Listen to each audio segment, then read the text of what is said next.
21 degrees at 9. CJAD News. Good morning, I'm Victor Nuremberg. There is an armed confrontation underway this morning between members of the Quebec Police Force and Mohawks from Ganazadagi. And on the South Shore, Mohawks from Kahnawake are blocking traffic in a show of support. The confrontation began shortly after sunrise this morning when the police in unmarked vehicles descended on the Mohawk barricades in Oka. And the action is now really getting underway hot and heavy. We'll try now to establish contact with CJAD's Trudie Mason. Can you hear me, Trudie? Yes, I can, Victor. Do you have a vantage point on the latest developments? Eric Conlon and I remain at the police roadblock on Route 344. We have not been allowed to move. There has been a great deal of activity around here, though. We did hear those shots that we have learned from Jim Duff were fired by provincial police. We had not known that. We know that they are firing a great deal of tear gas in the area because it is drifting down to our position and affecting a lot of the reporters and the police officers down here. A couple of minutes ago, soon after, we heard a very heavy barrage of fire. Two ambulances were brought in and were allowed to proceed up the hill closer to the roadblock, indicating either that there were injuries or injuries were expected. That is not yet clear. At the moment, provincial police are holding firm. A number of ambulances now, Derek has pointed out to me, I don't know if you can hear the sirens in the background. They appear to be leaving. They are leaving the roadblock area. They're coming out. They're passing in front of our car right now. It's not clear whether there are people on board or not. We'll have to confirm that with provincial police, but one ambulance has departed, whether or not there's anyone in the back. Derek Conlon, throughout the firing and the activity here, has been observing the reaction of the Mohawks and the townspeople alike who have gathered at this roadblock on this very sunny morning to witness what is going on this reserve. The 1990 Oka Crisis, Trudie Mason reporting there all week long. We're looking back at 80 years of CJAD, and let's check in with Trudie Mason. Trudie, welcome to the show. Good morning, Elias. You know, that term, the one and only, it's overused, but with you, it's really apropos. There is only one and only Trudie Mason. You're too kind. Trudie, I'll get an update on the HIP in a second, but you just heard the audio from 1990 and the Oka Crisis. This is pretty early in your career. I think you're 5 years in at that time. Yeah, just about. And I remember that day being so momentous because there had been this buildup of tension along the barricades at Oka, and also then the traffic blockade in Kahnawake on the South Shore.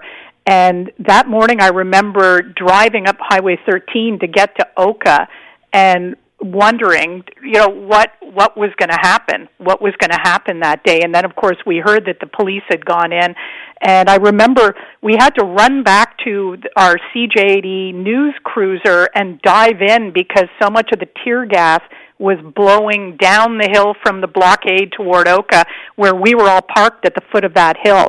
And we had to dive into the cars to get away from the tear gas that was blowing back. Trudie, can you take us inside the newsroom of CJAD during the Oka Crisis?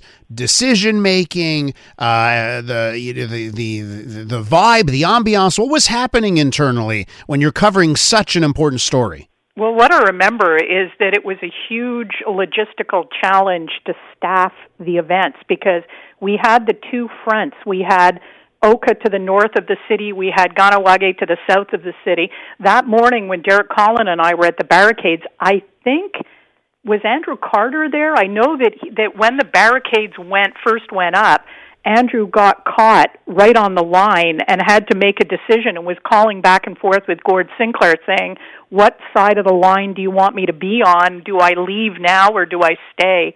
And he ended up staying. And we were staffing one or both of the sites probably 16 hours a day on the days that were very eventful. And of course, you get exhausted. That standoff went on for weeks and weeks over the summer, and the staff started to get exhausted. I remember we met a young guy in Chateauguay who became a little bit of a fixer for our reporters down there. He lived in Chateauguay. He knew all the back roads. He knew how to get around the traffic barricade to get into Kahnawake. He knew where people were hanging out. and he helped us a lot, and we ended up putting him on the air, and that, of course, was Mark Rennie. Mark Rennie, yeah. Mark Rennie, who went on to become a reporter and a talk show host for CJAD for a number of years before he tragically succumbed to a brain tumor. And he was brilliant, and I think he was maybe 18 or 19 at the time, and he had no news background, but he knew his community. And so we were able to tap into that. Yeah, and I adored Mark Rennie. I loved listening to him, and that's part of me, like growing up where CJD was the background noise in our house. It was always playing in the kitchen. My mom always had CJD on. Trudie, through the years, you mentioned community here and all those connections. Is there something that sticks out to you about the impact that CJD has had on the community? Well, we were just in reference to Oka briefly. We were, as with most news stories, you're always striving for balance. You're always striving to include the perspectives of both sides. And we knew that the Mohawk community were Anglophones, and a lot of them were listening to CJAD for various aspects to keep up to date on what was going on. So there really was a lot of pressure on us to make sure that we are accurately portraying the beliefs and developments on both sides. So that was a big challenge during the Oka crisis. In terms of other stories that have impacted the community, I don't think I have enough fingers and toes, because when you think about the number of decades CJAD has been operating, the rise of the sovereignist movement in Quebec, the October crisis, of course, Rick Lechner and his colleagues, Sid Margulies and the others, were brilliant during their reporting of that extremely scary and tumultuous time in Montreal and in Quebec. The run up to the election of the PQ, the run up to the first referendum, and then all the natural disasters that the city has befallen, the blizzards. Remember the big blizzard? I can't remember what year it was. It was in the 70s, I think, but they actually shut down Highway 40. 71. I think it's 71, because one of those stories. My father was a man of few words, but that was one thing he constantly reminded me about, was that storm in the 70s. Oh, I'm telling you, they shut down Highway 40 on the West Island because nothing could get through. People were abandoning their cars.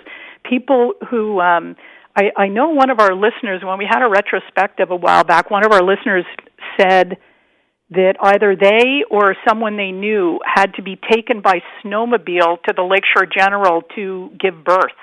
Wow. In the middle of the blizzard. Unbelievable. And then, of course, the rainstorm that filled up the Décarie Expressway, and, That's in 87. Trudie, listen, 80 years of CJAD, 40 years of you on CJAD. When did you realize you were going to be a CJAD lifer? That's a good question. I think what I have been very fortunate to benefit from is that there's always a possibility of movement within the organization. So I started off being a newscaster, and then I became a reporter and the assignment editor. And then, so I did that right up until when Kaylee was born. And then after Kaylee was born, it hit me that being called out to cover fires at 3 a.m., not particularly compatible with motherhood and the type of mother that I wanted to be.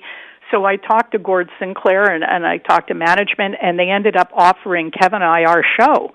And so we ended up doing our show for 12 years, right through the birth of Quinn. I didn't take a maternity leave when Quinn was born. I took 3 weeks vacation, and then I came back from the basement because they put a broadcast line into the basement. So, when you have management that is able to kind of engineer that for you or to encourage you to try different things. I've always been encouraged to try new things, and Gord Sinclair was a great believer in just throwing you on the air. Just before the Décarie flood, he said to me, Andrew Carter's going on vacation. I need you to fill in on helicopter traffic. You have a day of training tomorrow. and then the next week was the flood. Jeez. So, unbelievable, huh? Yeah, Trudie, and just think the hailstorms too. We had such crazy crazy weather related and the flooding more recently in recent years. So anyway, just, Rob Braid was a fantastic boss who saw where he could plug people in, and of course Gord was wonderful at that too, encouraging people to try new things. Trudie, listen, we asked our listeners at the top of this hour, at the top of the 10 o'clock hour, to send us text messages, and we were going to send one to join us on December 8th. So I'll read you one, which I think encapsulates all the text messages we received over the hour. It comes from Dimitra. She writes this: "My name is Dimitra. My husband converted me to CJAD 32 years ago. I've been listening every day, all day, ever since. Trudie Mason is important because for me, she feels like family. I look forward to listening to her every morning. She's funny, smart, eloquent speaker, and a critical thinker. She gives us an honest and truthful analysis of all the news, whether it's in French or in English. She's got a clear voice and a great tone, which is important when you're on the radio." She goes on and on and on. That's a note from her. She's going to join us on December 8th. Dimitra, you're the winner with that fantastic message. Trudie, how's the hip? It's coming along. It's come along. I'm 10 days out now, 11 days out from the hip replacement surgery, and it's going. Last week was a little iffy. I had some bad days and some bad nights trying to find a comfortable position to sleep in. But the physiotherapy these days, it starts. I think I started. The surgery was on Friday. The physiotherapist from the CLSE came to the house on Monday and started me with the exercises, so I've been doing those, and she was here again yesterday, seems happy with my progress. So I can't say I am very elegant as I lurch around with my walker. Yeah, but, yeah. And I don't have any stamina. Can't do long distances yet. Trudie, can't wait to see you back here at CJAD. Thanks so much for reminiscing this morning. We'll talk again real soon, okay? So thanks, Elias. The one, the only, Trudie Mason.